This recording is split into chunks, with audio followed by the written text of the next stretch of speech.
Hello, everyone, and welcome.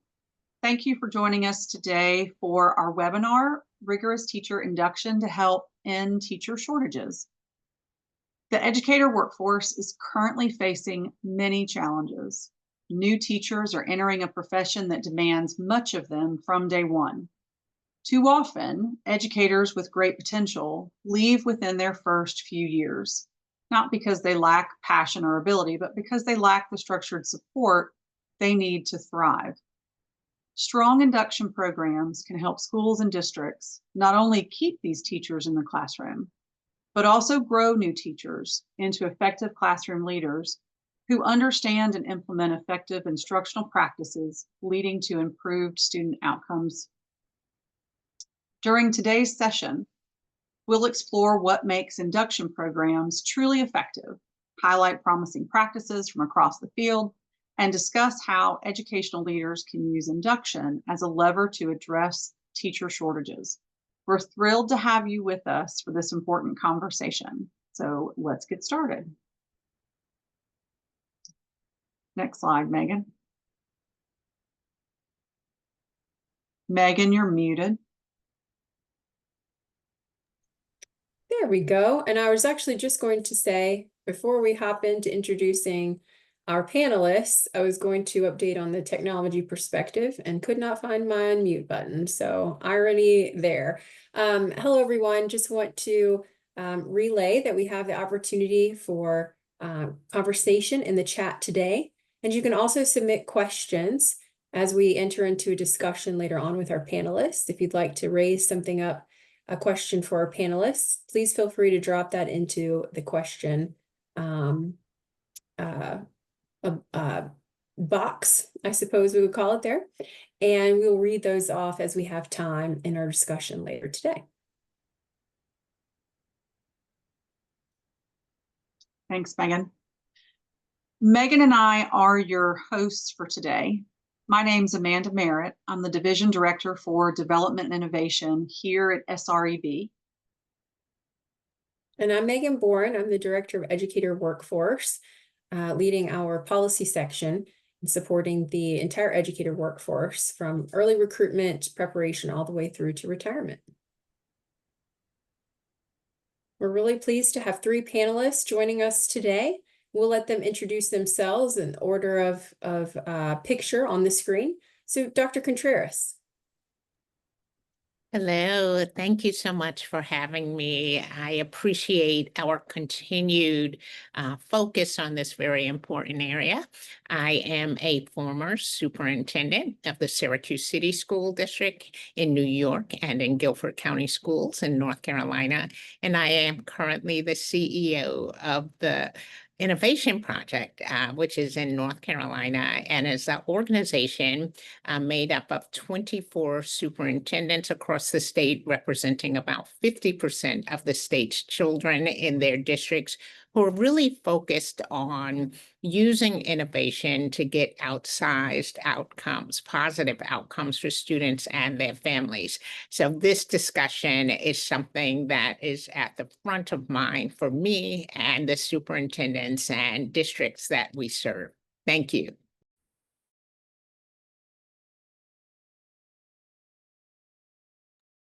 Dr. Ruiz.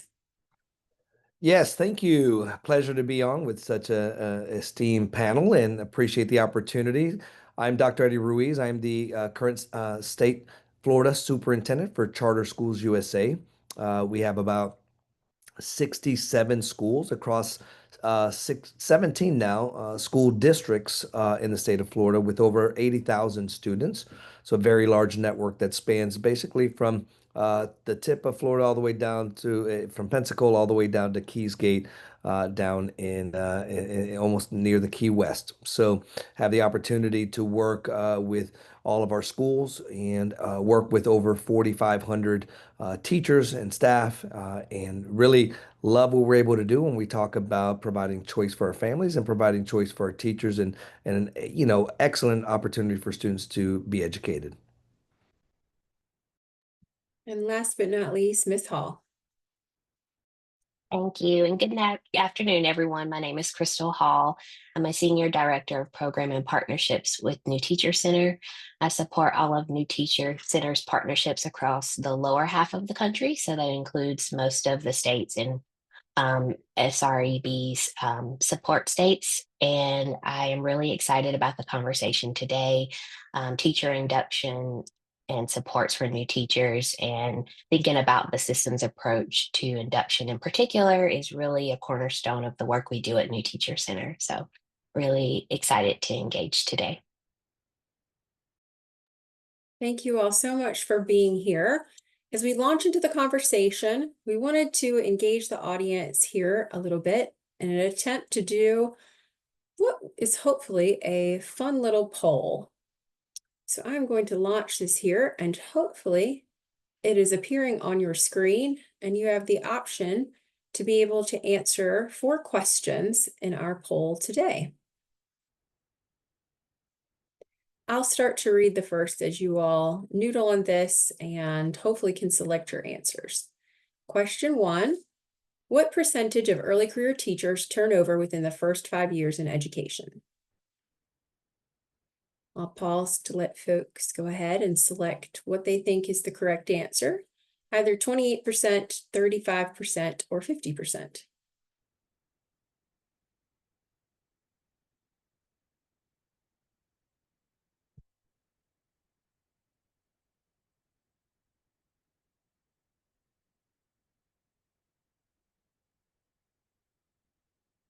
The answers are coming through, and the leader here I can see on my screen is 50%, and indeed that is the correct answer, a harrowing percentage.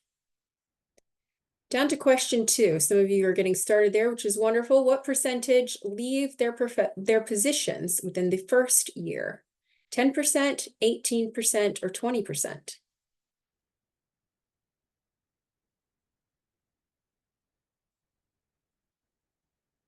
I see here emerging the leader and answering this question is 20%, and that is correct. 20% of educators now leave their first positions of employment in the first year of teaching.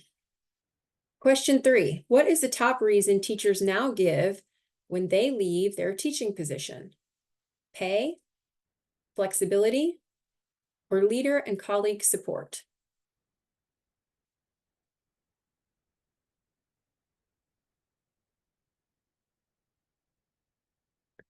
The leader here, you guys, this must be our audience today, because we are 100% on our answers at this point. It is indeed leader and colleague support leading the way in why teachers say that they are leaving their profession, as well as those who are considering leaving their profession. And then just for fun, to make sure everybody's super awake here this afternoon while you're probably munching on a snack or your lunch, question 4 is an open-answered question to be able to type in. What does Gen Z and largely most millennials value when making occupational choices today? And because technology is super fun, I am unsure how to be able to read all of those answers. It does not populate that for me. So I am unsure what are some leading responses there.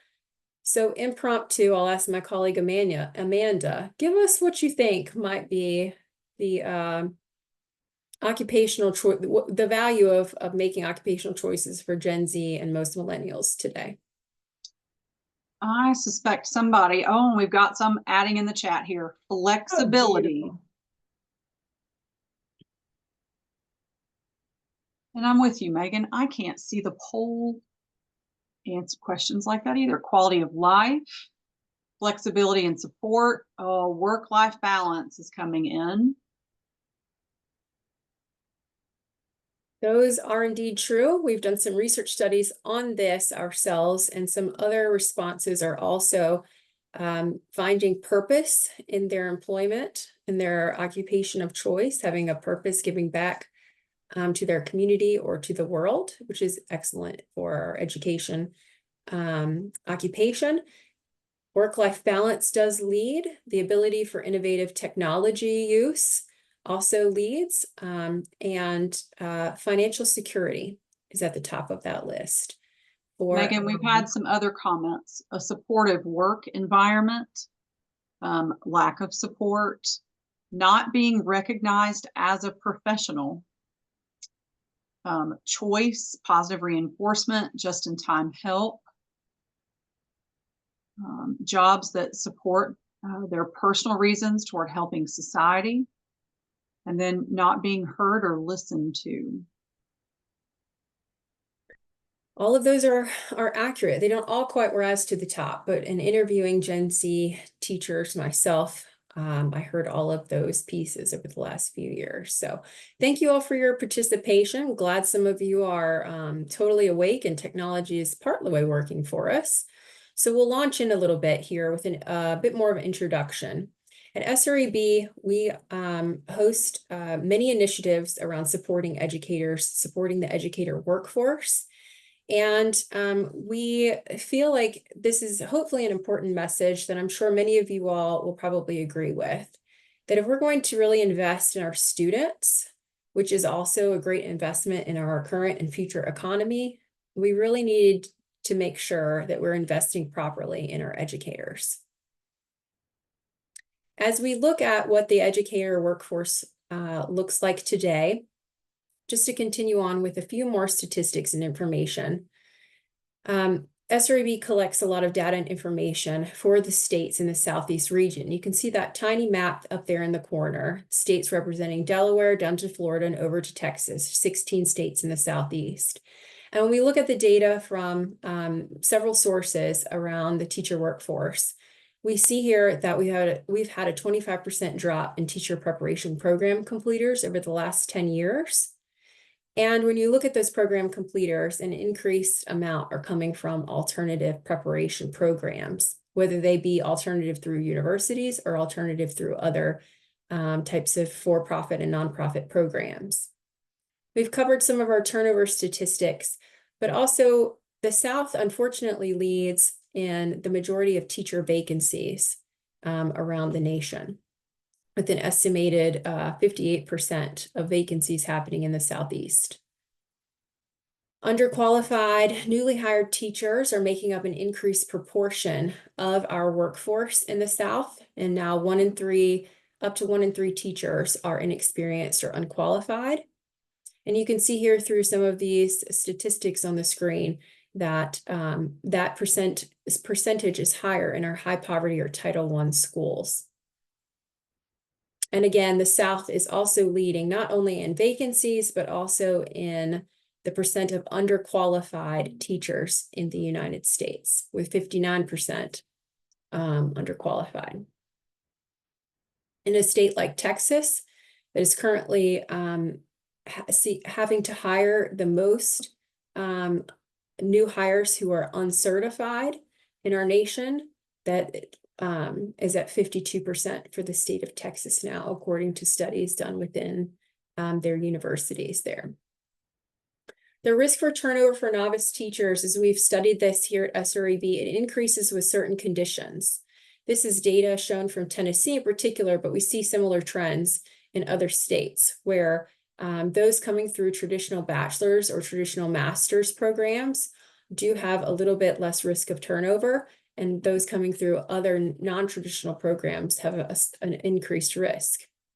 We also see that there's an increased risk of turnover for teachers who are hired in certain school types, such as low-performing and high-poverty schools, as well as increased turnover for those who teach in secondary schools, middle and high schools, over elementary schools.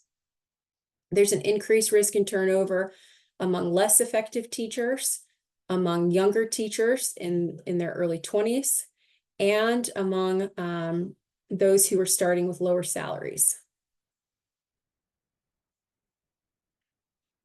Anecdotal data plus surveys plus interviews plus research studies are all showing us that if novice teachers don't get the support that they need, they do head for the door. Here's a picture of one in particular study with survey data around teacher perceptions of their preparation quality, the supports that new teachers need begin before they're actually entering their own classroom. So if they don't receive good quality education and preparation before they're hired, before they have their own class to teach, then we're already setting them up for less success. Oh, clicked ahead too far there. And then we see similar information here. Teachers in their first year, if they're receiving less supports, they will also head for the door quicker. And that's why we're seeing statistics like 20% leaving in the first year, 50% leaving in the first 5 years. All of this has not just an effect on vacancy rates and quality of teaching, it also has an effect on dollars. So through several studies also coming out of Texas, we see that induction can actually save schools, districts, and states quite a bit of dollars.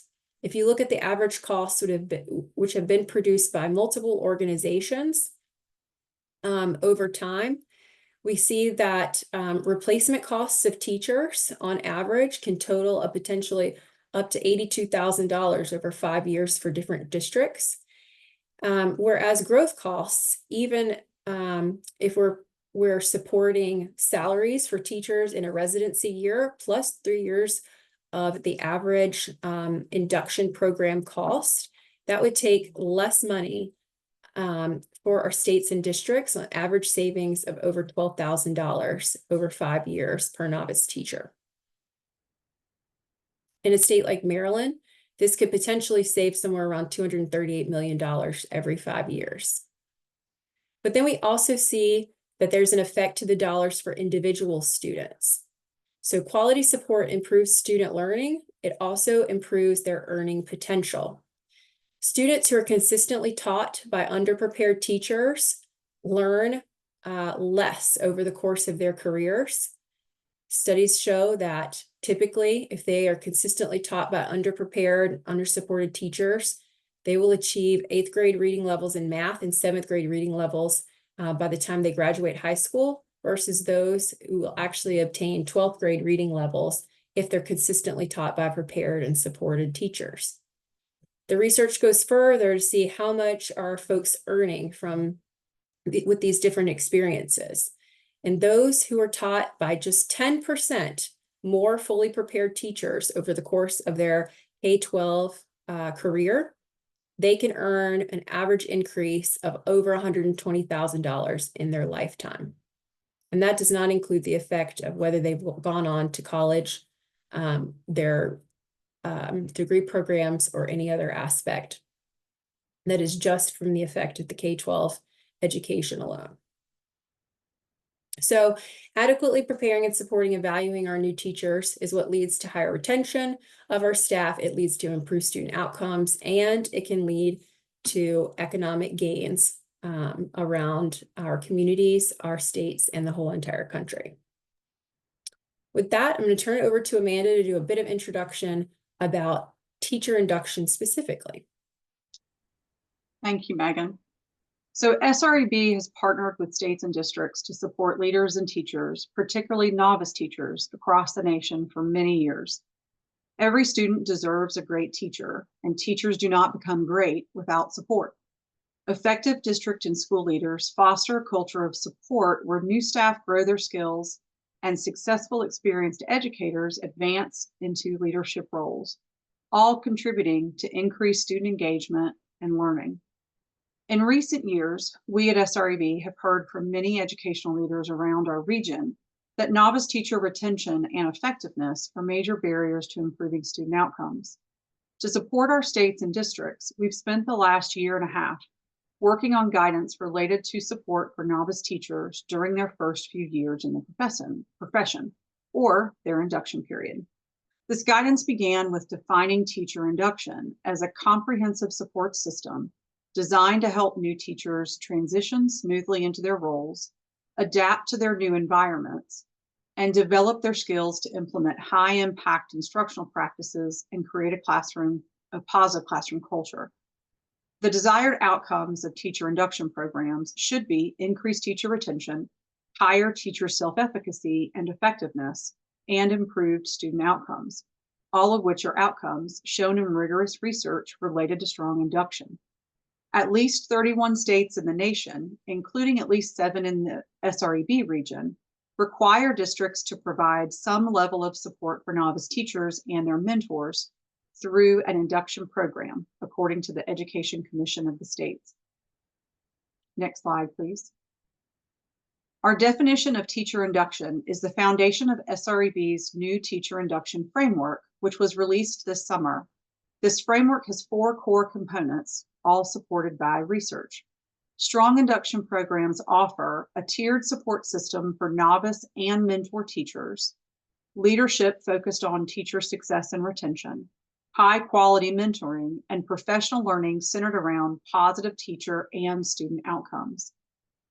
So I'm going to give a quick explanation of each of these. Our first core component is where policy must meet practice. With a tiered support system for novice teachers and mentors, policies must set clear expectations. Induction programs should last at least 2 years, but 3 is preferable. Novice teachers need a limited workload. They should not be teaching 4 preps, coaching a sport, and sponsoring a club. Mentors deserve compensation for extra duties required to effectively support their novice teachers. They also need release time to complete those mentoring duties. On the practice side, novice teachers need support from a lot of different people. Their school administrators, a mentor, an instructional coach, and external partners such as SREB or a local university. Strong induction programs foster a sense of community and belonging for novice teachers, and they target specific needs of novice teachers and mentors. Next slide, Megan. The second core component focuses on instructional leadership. Systems-focused instructional leaders, I'll go back just a second. Thank you. Systems-focused instructional leaders communicate a vision for teaching and learning. They build a sense of community amongst everyone involved in the school community. They use data, they support positive classroom cultures, and they celebrate teacher accomplishments. In other words, now you can go to the next slide. They understand how all of those components work together so everyone is successful. And one of those gears is teacher induction. So on top of being systems-focused instructional leaders, they have to be induction-focused instructional leaders, meaning they implement a structured mentoring program. They provide professional learning and feedback to novice teachers and mentors, help their novices acclimate to the school community, ensure that novice teachers have easy access to all their resources, and most importantly, as leaders, they are approachable. The next core component, high quality mentoring, has 2 components. There's targeted pieces where we have regular scheduled meetings. Mentors help their mentees set goals and monitor those goals. They model high quality instruction, but they also provide just-in-time support through an open door policy. They understand how to help their mentees handle stress and balancing work expectations and life expectations. They build confidence and self-efficacy in their mentees, and all of that is built on a foundation of trust. Our very last core component focuses on professional learning for both novice teachers and mentors. Novice teacher professional development must be ongoing and address their unique needs. For mentor teachers, it grows their skills as teacher leaders, including around topics like adult learning theory. Working with adults is different than working with children. They need to understand how to conduct observations and provide meaningful and actionable feedback, foster self-reflection, and address teacher well-being with their mentees. The amount and types of support that new teachers receive fall along a continuum. We at SREB advocate for the right end of that column, that problem-driven, people-driven support, which leads to positive teacher and student outcomes. So now we have our fabulous fabulous panel that will help us as we talk about a couple of questions. So our very first question is, why start with a systems approach when designing teacher induction? Crystal, I'm going to start with you, if you don't mind. And then Dr. Ruiz and Dr. Contreras, if you will jump in anytime you're ready. Sure, I'm happy to chime in. So one thing I'm thinking about is the definition that you all shared for teacher induction. And the key word for me is comprehensive. And what does that mean in terms of making sure there is alignment in the messaging and what teacher induction should be and what the supports for new teachers should look like, and in that support from the top down. So our model is very similar when we think about how that starts with the district and their vision for teacher induction, and then how that messaging goes down to the school level leadership and helping them think about the conditions that need to be enabled to best support teachers. So all of the things that you all have named in terms of mentor release time, which is something that we have found to be a challenge, especially in some of our partnerships in the South, because of the strain of not having enough teachers in the classroom. So really making sure that there is alignment at the leadership level with the enabled conditions that need to be in place for teacher induction to be successful. And then continued support at all of those levels, I think, is really important as well. So after you've engaged in professional learning, if you're a mentor, or if you're a teacher, or if you're a school leader, or even at the district level, what does that ongoing thought partnership, coaching, and consultation look like, so that we continue to build sustainability around the teacher induction model? So that is something that we're always thinking about in our approach to our work, especially with districts where we are thinking about rolling out a teacher induction model and scaling that support and making sure we get to a level of sustainability within the district so that the model has the right conditions in place to increase teacher retention.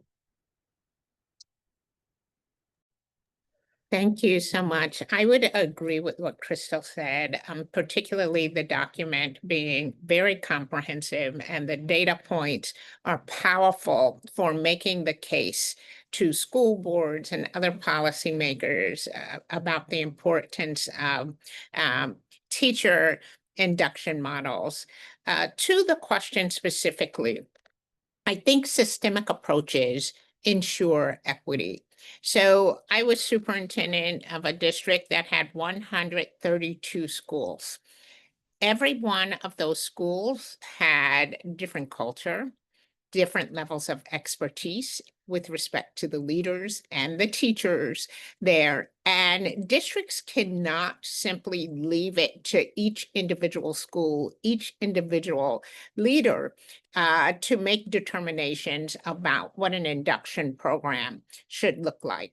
Otherwise, you're going to have a quality control problem. And as I said, the leaders vary.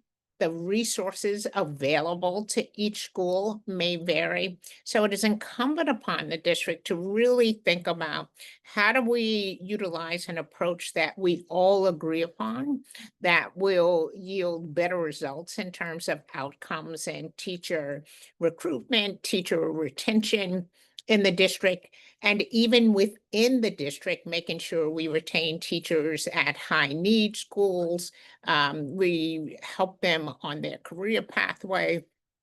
You have to come to agreement about that. And it helps when you have what you will inevitably have one day, tough budget discussions. When you have a systemic approach that you agreed upon, that your board has voted upon, it makes it a lot more difficult when you have difficult budget decisions to make, to say, this is one of the first things that we're going to cut, because you understand there's little value in having the people if the people do not have support or are unhappy, and you're going to constantly have to replace those individuals because they didn't have the support they needed and deserved in the first place. Those are excellent points, and I'll just add a little bit more that's maybe not hasn't been shared. And when you talk about a systems approach, I mean, and especially with me and in our network of schools, I mean, to all the things that Dr. Contreras said, obviously equity is a key point of that. We got to have everybody rowing in the same direction. That's why what we do with our leaders, and I think you touched about this, when we opened up leadership, why are new folks leaving in that first year within the first 5 year? Leadership matters, and we tell our leaders, leadership, it drives the systems that operate in a building, which builds the culture, which ultimately then drives instruction. And so we start with our leaders, making sure that as we design that in teacher induction, what does it look like across all of our buildings?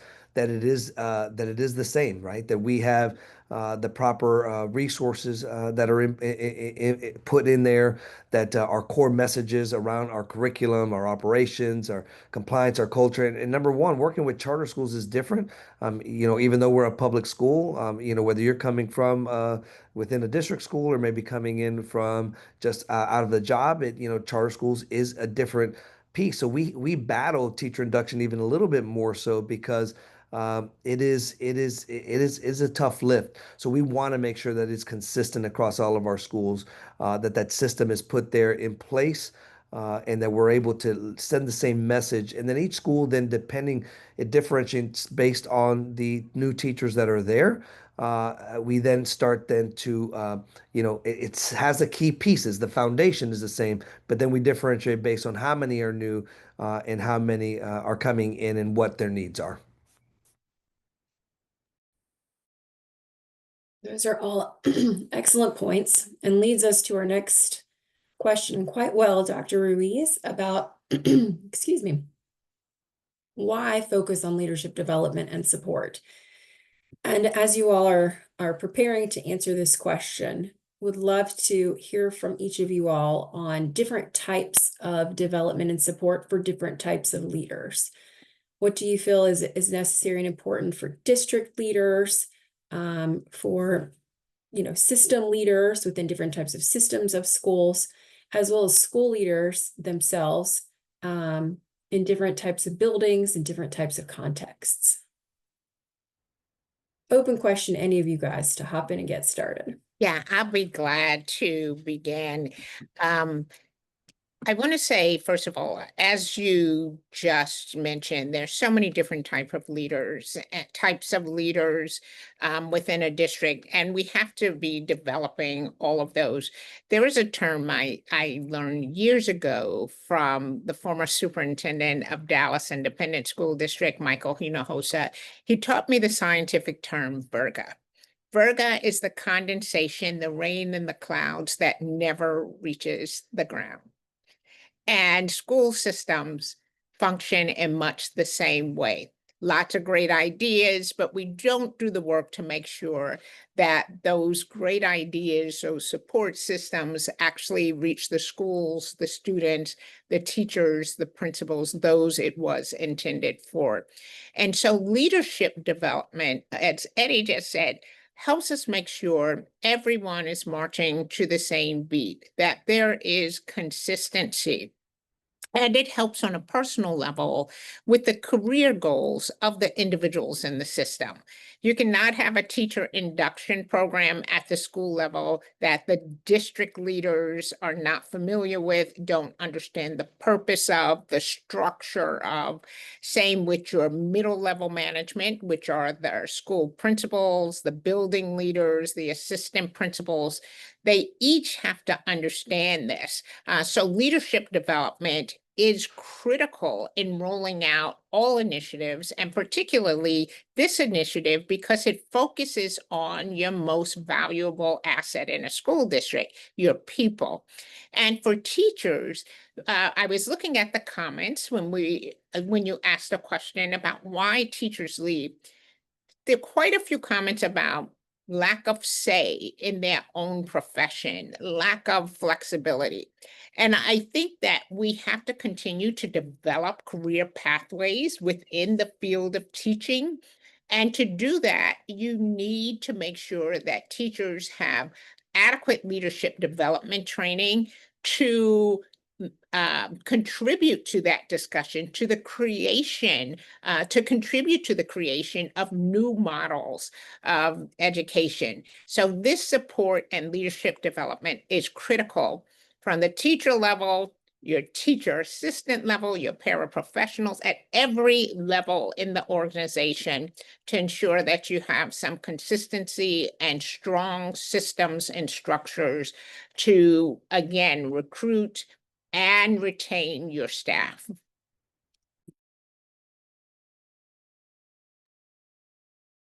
Yeah. Oh, I was just going to say, I definitely agree with everything Dr. Contreras said. The only thing that I'm thinking that I would say in addition to is the importance of the focus on leadership development leads to sustainability of the model. So if you're thinking about, what the model looks like, what the components will be, what the vision will be at the district level, and every level of the leadership, as Dr. Contreras mentioned, then you'll get to the sustainability of that model.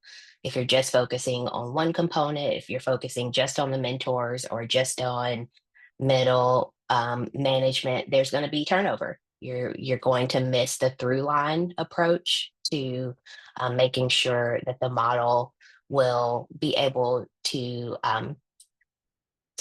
overpower some of that turnover that we have been talking about in terms of retention of the teachers, but also, mentors. We have a challenge with retaining them due to burnout, some of the same reasons that we mentioned that new teachers are leaving. So that development of the leadership at every level of the system is definitely important for the sustainability of the model. one of the things that we do, and thank you for that. One of the things that I think it's super important when we interview new teachers, we ask a question and we embed this in our interview protocol: is what do we need to do in order to help you be successful in your role? And so we write that down and we ensure that we hear a lot is support. We need support. We need guidance. I mean, they're coming in new. We do a survey with our staff. Everybody who comes in new every 7 days. We do 7 days, 30 days, 90 days to check in on them. That's in a system format. But going back to why leadership development is super important is, look, leaders set the tone for the culture in a building. When I bring all our principals together across the entire state of Florida, and we do that we bring them in person, we bring them in cohorts by area. We bring our assistant principals together, we bring our deans together, and we do professional learning for them. And it is around ensuring that they are, we embed in pieces of that, not only instruction, but how are we coaching and providing feedback to our teachers? How are we supporting our teachers? We bring in what are the systems we put in place in there to ensure that they're going to be set up for success. And so it's things like that that helps set that tone for the culture of the building. Look, new teachers can come into a building, they know whether that is going to be the right building for them or not based on the culture that they feel. Same as parents can go into a building and tell you if that environment is one that is conducive to learning. So I think that teachers can go into a building and feel that. And so leaders need to understand that setting that tone for their culture is going to be important to bring that cultural alignment into their buildings. And then ultimately, when that happens, leadership, we know leadership drives student outcomes. If our staff are embedded and our new teachers, our mentor teachers, everyone in that building, if we're on board, we're going to see students thrive in the classroom. Thank you all.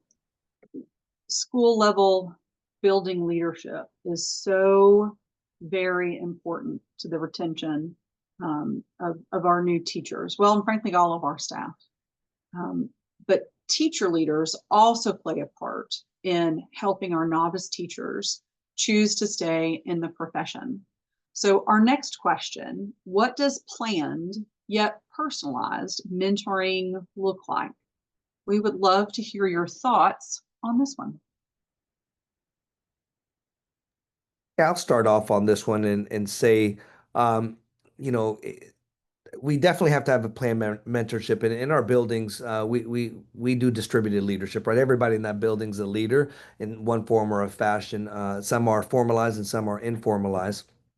But definitely, some of the things that need to happen is, onboarding cohorts. I mean, when we bring in new folks in, pairing them into the most successful teachers that and mentors that are in the building. Not even at day one, but we do a even before they're on campus, if they're hired early enough. We pair them up even before school starts at our new teacher induction or returning teacher piece. They get paired up early and they start to get to build that cultural and relationship piece of it. So they're each of them are paired with that mentor, and then we, just like we do with our students, each of our students have a personalized learning plan. We have an individual development plan for each of the teachers. Like, we have them fill something out. What is their goal? What are their strengths? What are their areas of opportunities? And how can we help them grow in those areas? So not only do they have their cohort, they have their mentor, they have a plan, and then we pull them out where we do leadership roundtables with all the that cohort group of folks with them and their mentor. We do have them have time where they can pair together, and that's time off, planning time, where they can really talk about that. We do that once every quarter. Where that mentor can observe that teacher can observe the mentor, and there's quarterly check-ins that are non-evaluative. This is just not the assistant principal or the principal. This is the mentor and the teacher really just pairing up together, and that relationship and trust is built before anything else happens.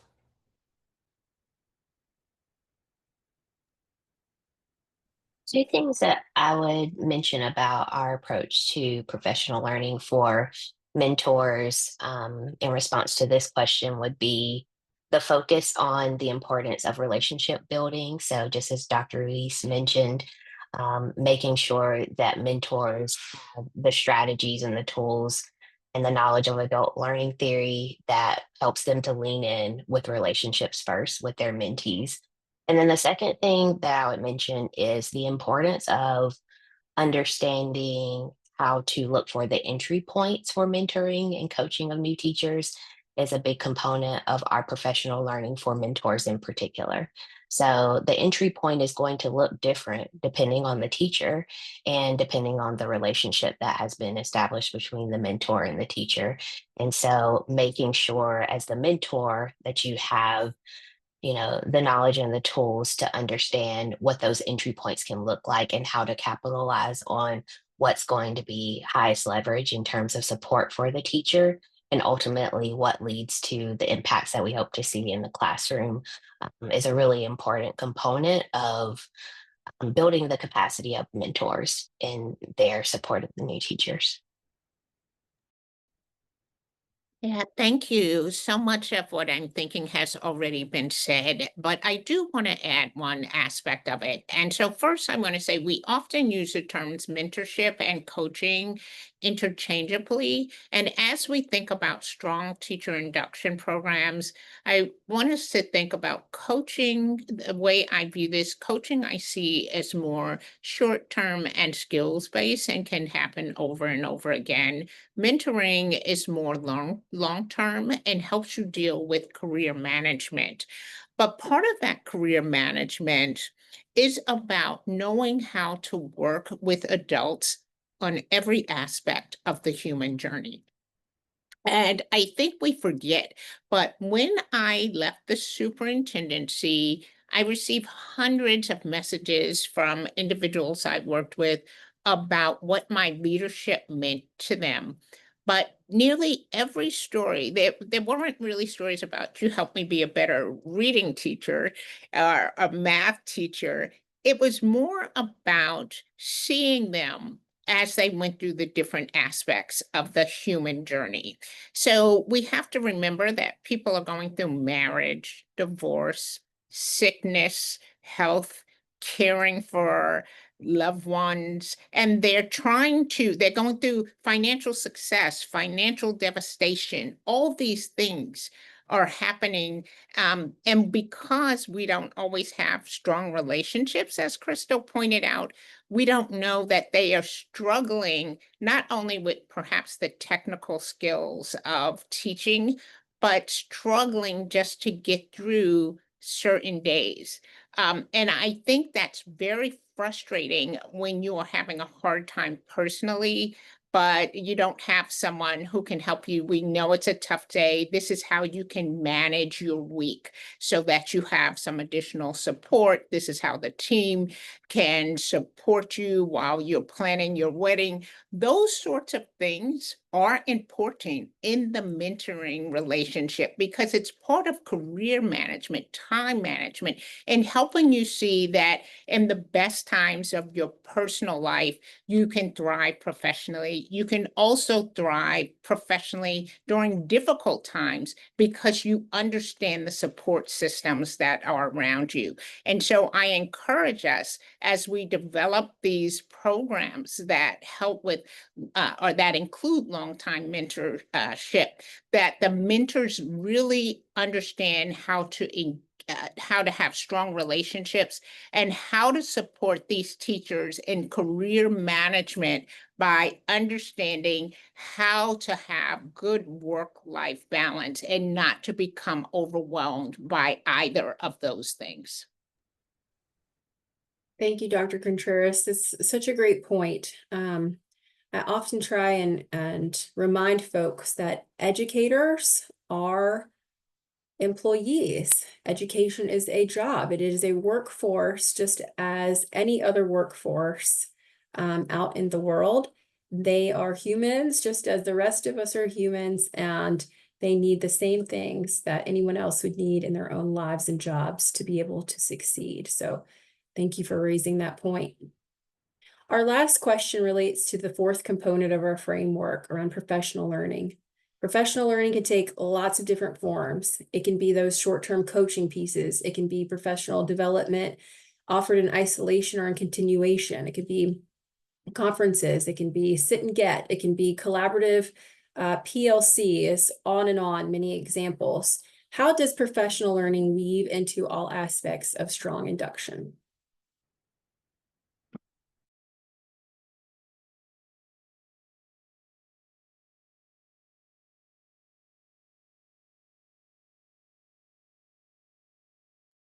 I'll be glad to start.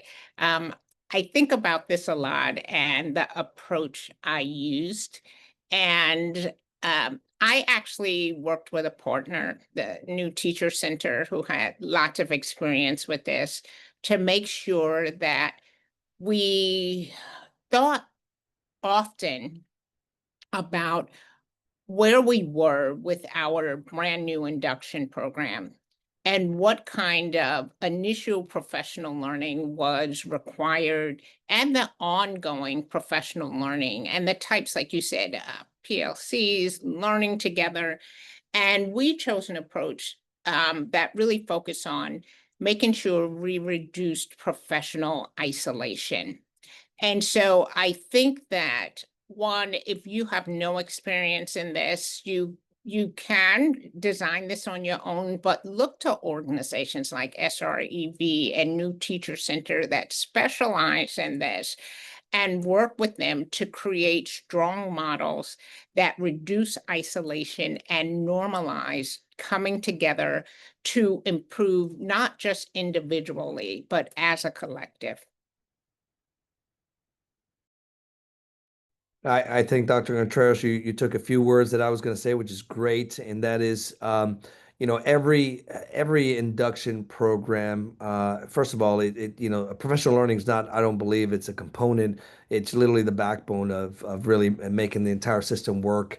And when you have so much if you have a large organization, which you did, and now that I'm in the entire state how do you make that work? And you can't be everywhere at once, so you have to have good partners that know. And if you're differentiating your learning, for your folks, whether it's job embedded, whether you're personalizing it. Sometimes what they need is something that is outside that other folks are doing and could better work with the organization. So I do believe there's great partners out there to look at that can come in side by side with the district, the schools, and develop, look at that individual plan for each of the teachers, what their goals are, and align. And sometimes you can align as a school, you can align as a grade level, but having that integration is going to be key.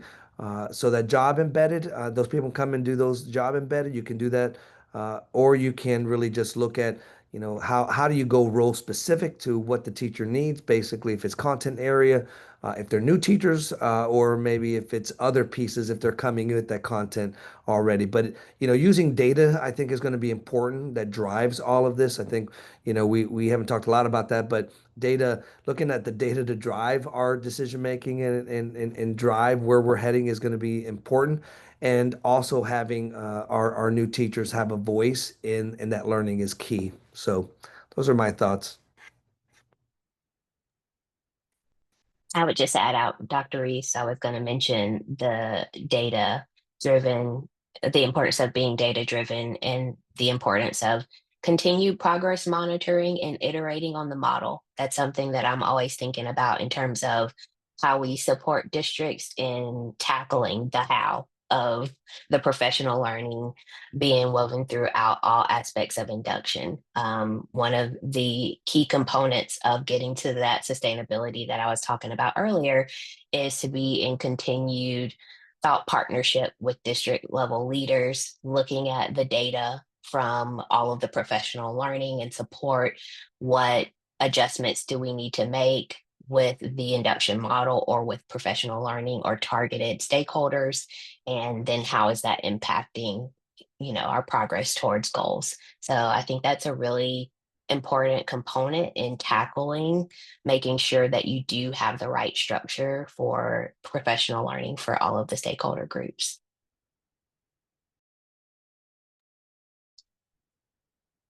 Thank you all for a great discussion around new teacher induction.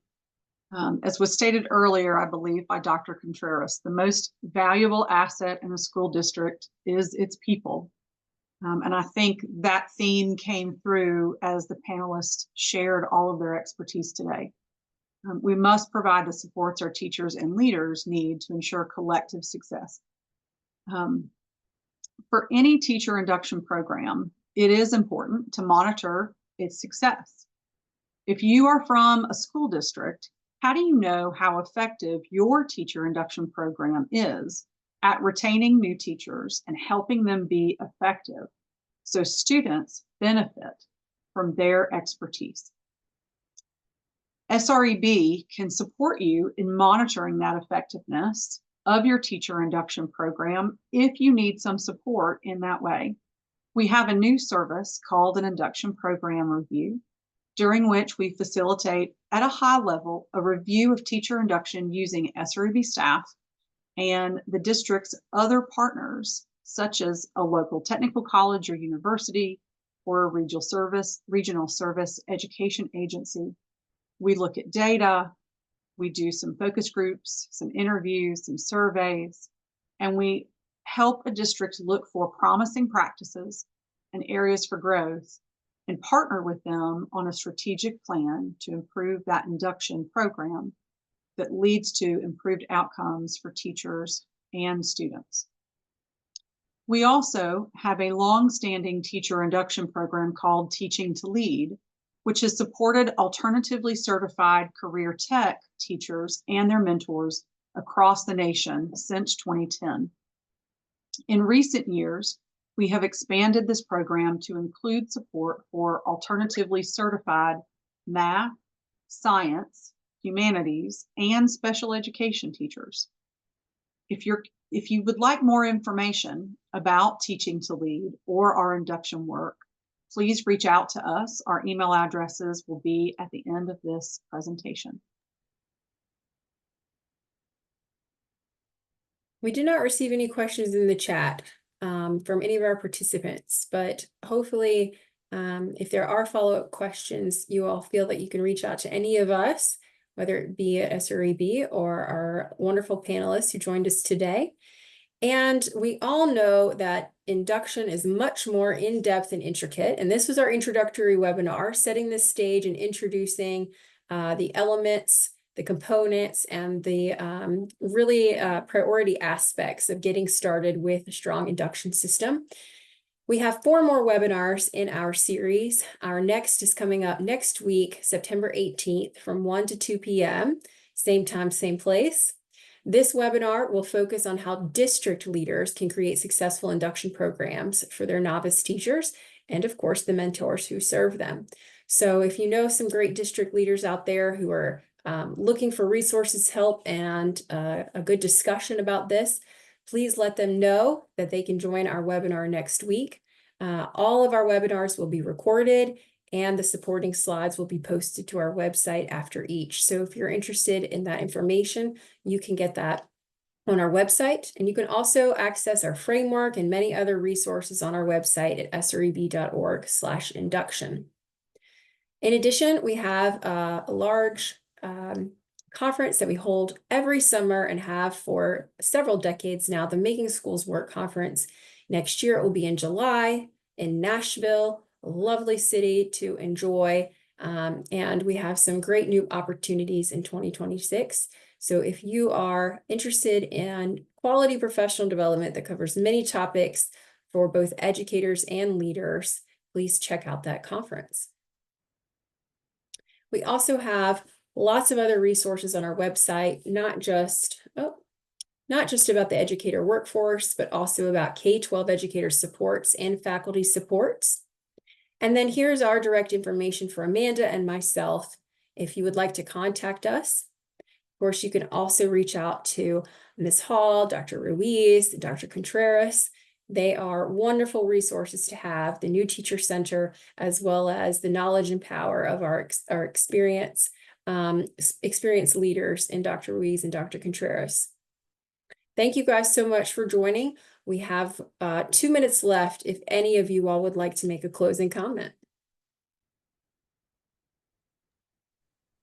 Well, I just to wrap up that, the teacher induction is at the most part of our history is the most important thing right now going on. I mean, education as we see it without strong teachers, we're losing good teachers, and we need, how do we keep them? And so if you don't have a strong, effective teacher induction program that is going to help you improve your teacher retention and help ultimately increase student achievement, we need that. And so this is an important conversation, and I'm honored and I've been blessed to be a part of it. Thank you.